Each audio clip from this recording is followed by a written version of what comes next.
Procrastination, not the enemy, but a mirror of the inner self. Understand before you fix. Be mindful before you act. The instinctual layer. When procrastination is a protective mechanism.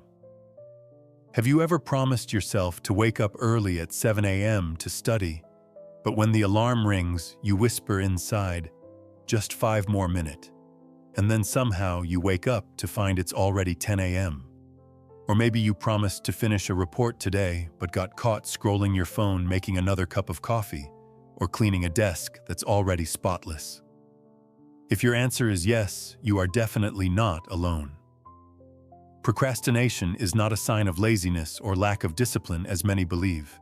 In fact, it's an instinctual mechanism of the brain to avoid uncomfortable feelings like difficulty, stress, pressure, or fear of failure.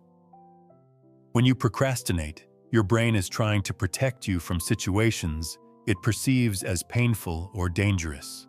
Just like when faced with danger, you choose to run away instead of confronting it. Procrastination is a gentle escape of the mind. This means procrastination is a survival instinct, not proof of weakness or irresponsibility. It's a natural part of being human, a warning signal that something inside you needs attention and care. 2. The wounded layer. When procrastination speaks for a forgotten part. Within, take a moment to pause and ask yourself, are you procrastinating not because you're lazy, but because you're afraid you won't do well enough? Do you keep putting things off because they remind you of past failures? Are you avoiding an important call because you fear judgment or rejection? Procrastination often acts as a shell covering deeper fears such as fear of being judged, criticized, or not accepted. Feeling inadequate or unworthy. The need to control everything perfectly. Old wounds that haven't been acknowledged or healed. You can't fix procrastination by treating it as a bad habit to eliminate. Instead, you need to listen to what it's trying to tell you. For example, you procrastinate calling a loved one because the relationship holds unresolved emotions. You delay completing a project not because it's hard, but because deep down you doubt your ability to do it well. The good news is that every time you procrastinate, it's an opportunity to pause, look inside and ask, what part of me needs to be heard? When you start recognizing these silent voices, you begin a journey of healing and growth. The mindful layer. When procrastination becomes a doorway to insight. When you observe procrastination instead of blaming it, you're no longer its victim, but become your own companion. This is a crucial shift in personal growth, helping you live more mindfully and consciously with your inner emotions and thoughts. Here are some mindful practices to approach procrastination with kindness and awareness. Recognize. Not to reject, but to understand. Instead of blaming yourself, "I'm so lazy," try asking, what am I feeling when I think about this task? Is there anxiety, fear, or pressure I haven't named yet? Simply recognizing these feelings without judgment is already a big step. It helps you understand that procrastination is not the enemy, but a part of you needing compassion. 2. Conscious procrastination. To recover, not avoid. Sometimes procrastination is exactly what you need. When you're angry, emotionally triggered, or need time to process your thoughts, procrastinating isn't running away, but a way to recover and prepare better for the next step.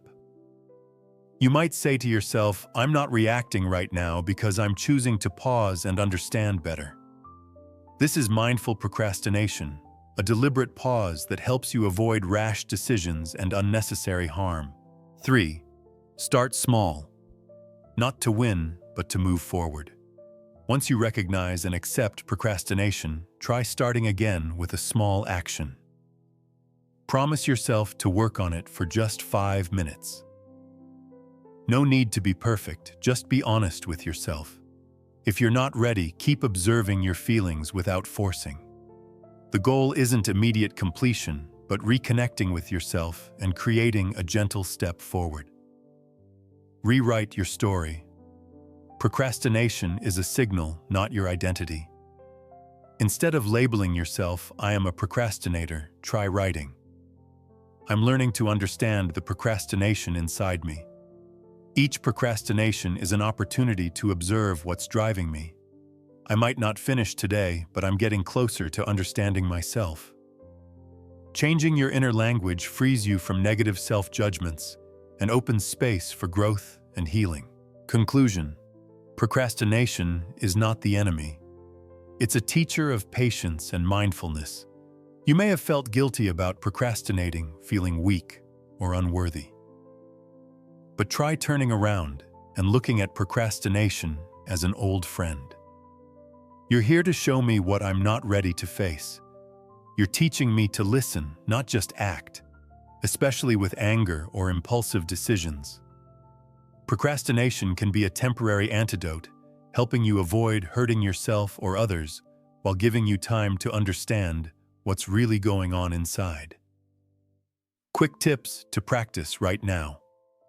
When procrastination arises, don't blame yourself. Pause, breathe deeply, and ask, what am I avoiding? Which part of me needs comfort right now? If ready, start with a small action. Write a journal line, fold a shirt, or say a gentle word to yourself. Journal your inner thoughts. What did today's procrastination teach me about myself? If this article touches your heart, please share it with someone else, learning to be kind to themselves through moments of procrastination. You're not walking alone. We're all learning to listen before acting, to live more fully and peacefully. Wishing you peace and mindfulness on your journey within.